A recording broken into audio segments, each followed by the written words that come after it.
Blink-182, 9, is apparently the 8th studio album, though for some reason the band decided to count their demo Buddha.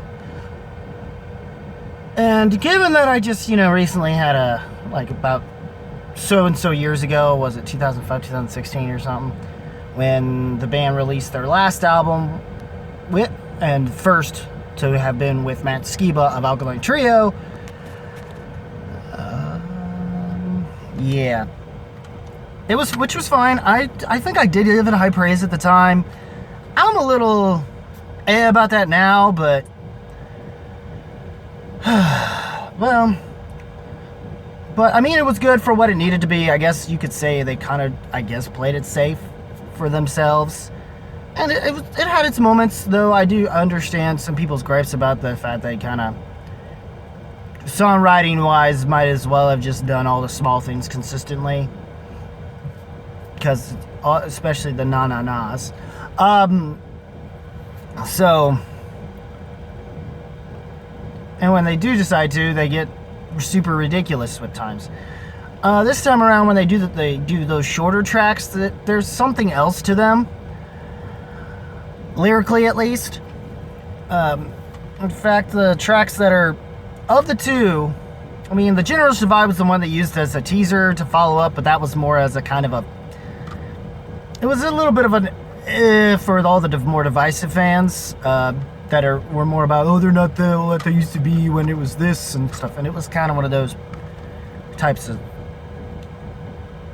it's like, that's the whole point of the generational divide, I guess, when it comes to, and I guess there's still going to be that here.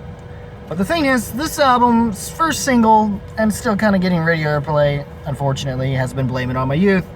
Yeah, it's on this album, and everyone that I've heard has said, and the reason why I bothered with this is just because everyone else has said that Blame It On My Youth is the worst thing about this record. They basically did a reverse promotional thing, and kind of just trolled us all.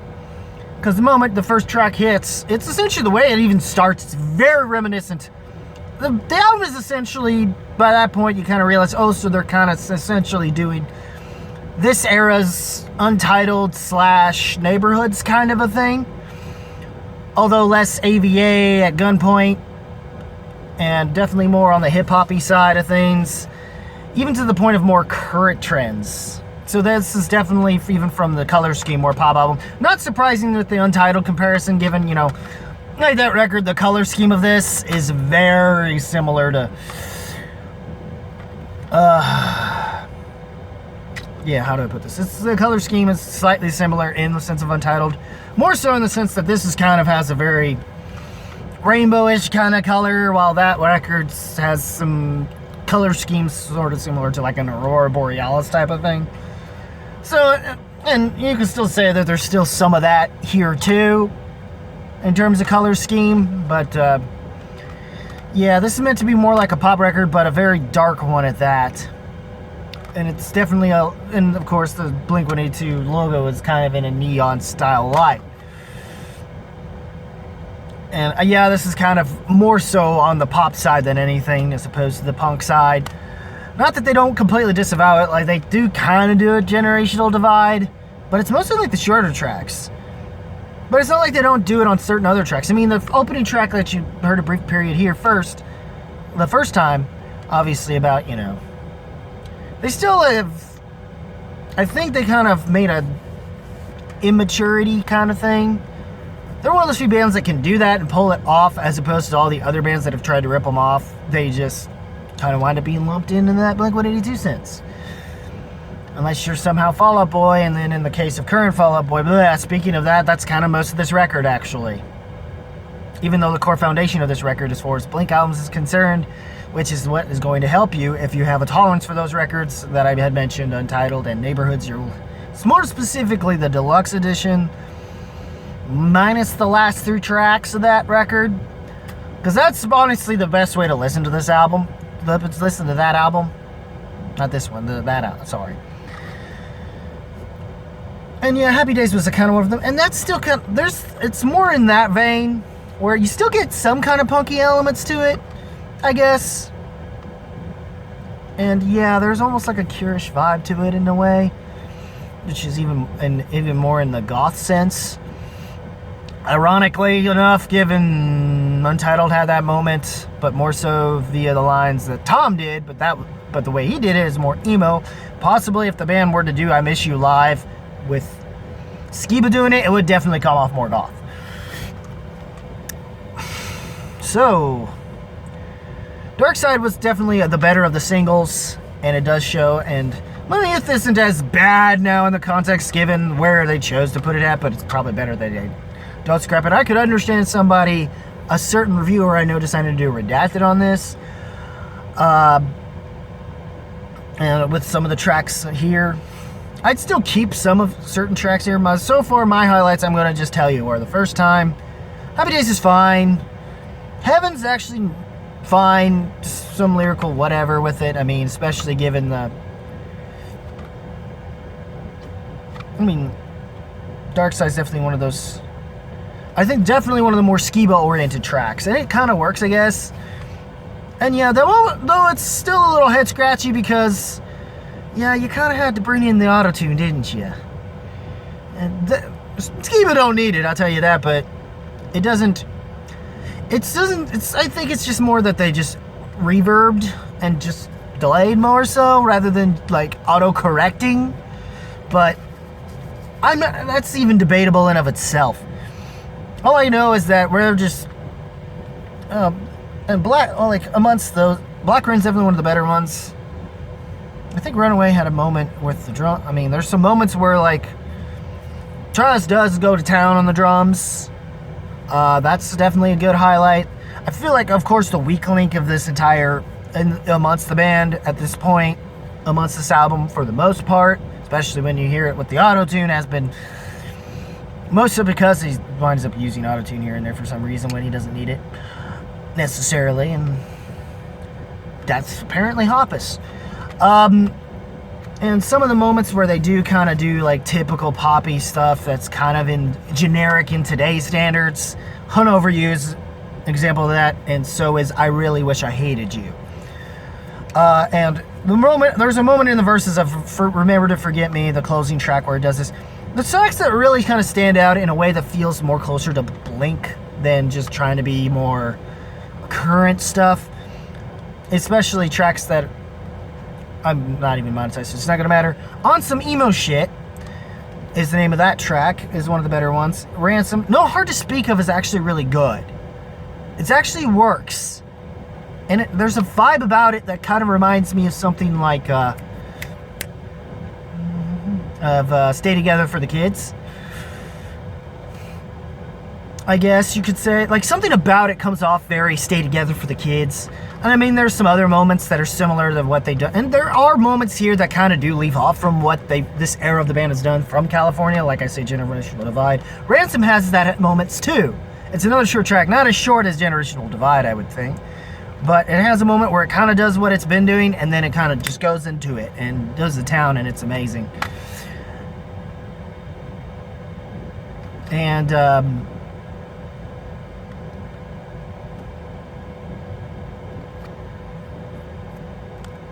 yeah. No heart. I mean, okay. Sorry. Seemed to have a phone call. I was afraid to press the decline button just in case it stopped this recording. But anyway. Martin Speak is definitely one of the... Even the tracks like I Really Wish I Hated You, that... I mean, it's more the parts that Mark mostly does that's super auto-tuned. But the moments that are... it's more the fact that one highlight this record does have... And I do think that the more hip-hop-y stuff is kind of probably more Travis's input in terms of songwriting. And his drumming, when he does bring it, he brings it, and he brings it good. And it's actually sometimes in one of those more moments within the track listing that it saves those tracks. I'd say, if not Skiba's vocals himself when he's not being auto-tuned usually, or whatever they do. Even though you could say he kind of is, but not really. The vocal lines when he does the Won't You Say Something, moments in that song. Those are actually cool. That on his end are actually kind of cool. That's why I really like Hard to Speak Of, because it definitely feels like songs like that, and even Darkseid do lyrically come off like fucking almost Alkaline Trio in its own right, but by way of what Blink has kind of been doing through maybe Untitled, or even, dare I say, like I said, Neighborhoods. Overall, like, despite those Auto-Tune moments, I don't hate myself. It's weird. I don't know if it's just something with how Blink does it that some of these other artists just can't do it. I don't know if I just have that kind of blinders on, or what's the deal with it. I can tell you, though, for an album that does kind of have more depressing lyrics, even for being, like, sort of chipper for the most part, and then when it really tries to get serious about itself, which I wouldn't say this band does that a whole hell of a lot, though. I would recommend another album, and that's by the band Pup. P-U-P, all caps, and their album Morbid Stuff. I would rather recommend you check that album out. And it's very much, not just so much as if you were a Blink fan, but also if you're sort of a Taking Back Sunday, more so brand new, I'd say. And if you do say, and if I would say Taking Back Sunday, it's closer to the album that they did have, like 2 albums ago, that they did have that sounds very brand newish in its own right. And even Modest Mousy, I would say, which they're known for being depressing, and even trying to be happy, or at least they attempted to in the one album that had Float On, which anyone who says that who likes that one weird fucking hip hop track they tried to do with that song, fuck you. Maybe that song still is a better song. I understand it's because, the lead singer from that band has an issue. But anyway, yes, I'd say everyone from what I've been hearing, has talked about Pin the Grenade. I like it, but I'm not sure I want to really... I like its hooks, but its problem is, with me, the lyrical content. I'm going to have a duality about it. I mean, at a certain point, I would have liked this more while I was dealing with a breakup, but at the same time, I'm not sure I want to really promote to others through what this is saying is that it's okay to be in a toxic relationship. I mean, not to the extent that a song like what Offspring did back in the day with Self-Esteem, I'll tell you that. That's kind of a yikes, but anyways, for the most part, yeah, those songs are really the bigger highlights, and overall, I didn't hate this thing, surprisingly. I understand some people will hate this thing. What I like a little bit more, something, I don't know what they could do from here, really. I'm kind of scratching my head here. You know what? I'm kind of curious. The one thing that they could possibly do that would be interesting, and I doubt anyone would be on board with it, but it might be the only way to kind of cool the flames with what's been going on with this band, and that would be, in some fucked up way, if there is a possibility. I doubt that we need this, because I know some people are like, no, don't bring him back, and some people still want him back, and all this duality. Just do it for like one record, just to shut the fuck everyone up that's in breeding that duality. And that's at least for one album. But still keep Skiba. I think it will benefit. It could wind up being this weird little thing that works. In the same sense as what had happened with Killswitch Engage earlier with songs like Signal Fire, And even people listening to have listened to that track and have said, oh, fuck, they should make a fucking whole album with that. Or something to the extent where one track is like maybe, this saying or that thing. That's what I'm saying, do something of that nature. Maybe, who knows? Maybe it'll get people back on, who knows? If you're lucky, you might be able to pull a Signal Fire out of your asses, guys. And I feel like to the degree you'll need it, because some people did overjudge this thing, and I doubt people, and The trolling thing, I think, is a terrible timing, because that, given how much of a mixed bag people are saying with the Tool record, given that shit and how long we've had to wait for that, them doing what they did here with this record is, I don't think anybody's going to bother with this album. And I understand, the best I can honestly recommend is just to stream it, because I understand, I kind of give this, but I'm leaning more towards this, man. I'm not going to say it's a best of the year contender. I mean, I've already recommended one of them already to you with the Pup record. And I'll probably recommend a couple, like 3 other albums I would rather put above this one.